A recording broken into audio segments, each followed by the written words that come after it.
Episode number 242. My new fan just matches my flowers, my gloves fit to charm, and the real lace on and smokewear gives an air to my whole dress.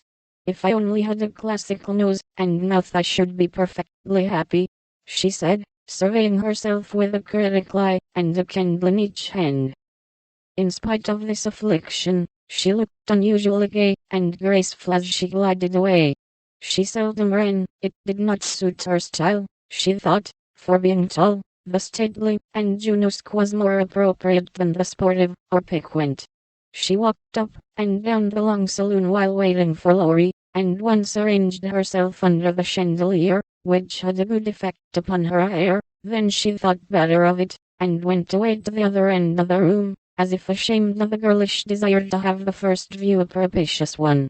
It so happened that she could not have done a better thing, for Laurie came in so quietly she did not hear him, and as she stood at the distant window, with her head half turned, and one hand gathering up her dress, the slender, white figure against the red curtains was as effective as a well-placed statue. "Good evening, Diana," said Laurie, with the look of satisfaction she liked to see in his eyes when they rested on her. "Good evening, Apollo," she answered, smiling back at him, for he too looked unusually debonair, and the thought of entering the ballroom on the arm of such a personable man caused Amy to pity the foreplain Mrs. Davis from the bottom of her heart. "Here are your flowers. I arranged them myself, remembering that you didn't like what Hannah calls a soft bouquet," said Laurie, handing her a delicate nosegay, in a holder that she had long coveted as she daily passed it in Cardegalia's window. "How kind you are!" she exclaimed gratefully. "If I'd known you were coming I'd have had something ready for you today, though not as pretty as this, I'm afraid." "Thank you.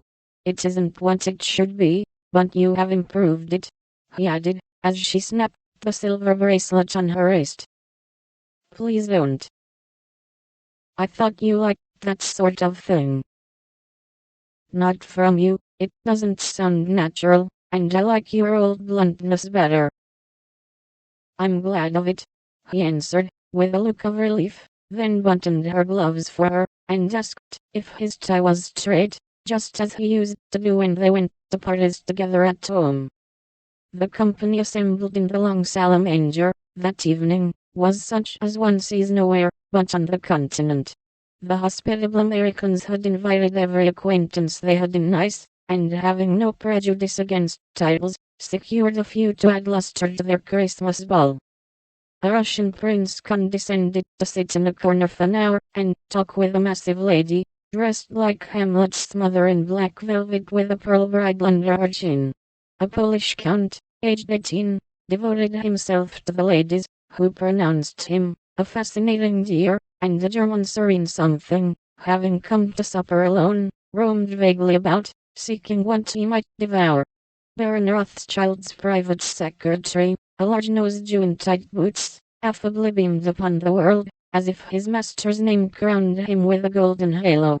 A stout Frenchman, who knew the Emperor, came to indulge his mania for dancing, and Lady De Jones, a British matron, adorned the scene with her little family of 8.